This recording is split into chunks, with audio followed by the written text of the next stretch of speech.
Nous sommes au-dessus du Salon de l'agriculture pacifique à Abbotsford, en Colombie-Britannique.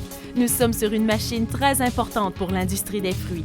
Voici la cueilleuse de petits fruits. C'est une machine imposante et Brian Foote de la compagnie Oxbow nous en apprendra plus à son sujet. Brian, est-ce que les producteurs de petits fruits ont besoin de cueilleuses spécifiques? Oui, tout à fait. Oxbow est présente dans la vallée du Bas-Fraser depuis plus de 25 ans. Il y a de moins en moins d'agriculteurs disponibles pour la cueillette à la main. Et de nos jours, avec la taille des fermes, l'automatisation permet de réaliser des profits.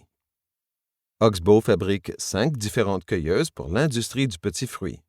À commencer par une unité tractée fixée derrière un tracteur jusqu'à une unité de cette dimension.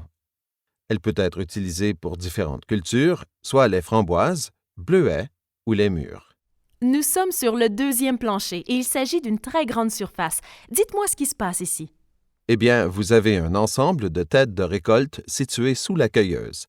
Elle passe par-dessus les plantes et récolte soit les framboises ou les bleuets. Puis, les fruits sont amenés en haut où ils sont nettoyés.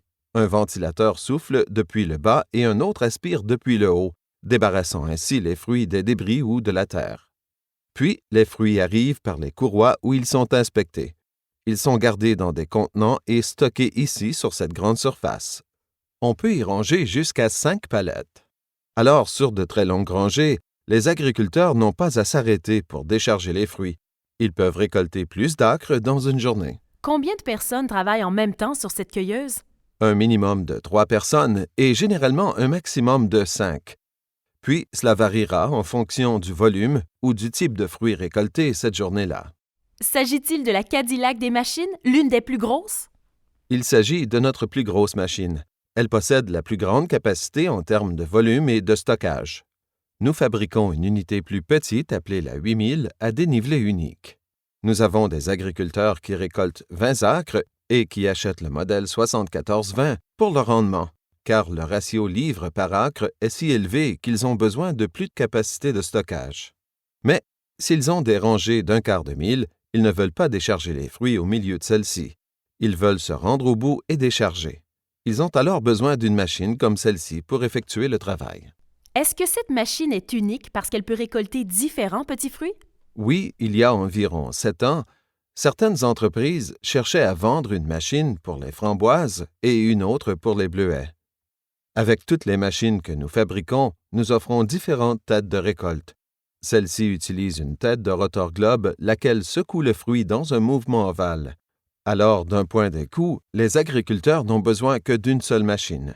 Le coût initial peut être un peu plus élevé, mais il en coûte beaucoup moins que 2 cueilleuses. Brian, comment envisagez-vous l'avenir des récoltes?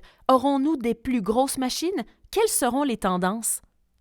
Présentement, nous pouvons utiliser les machines pour le marché des fruits frais si le fruit n'est pas expédié trop loin.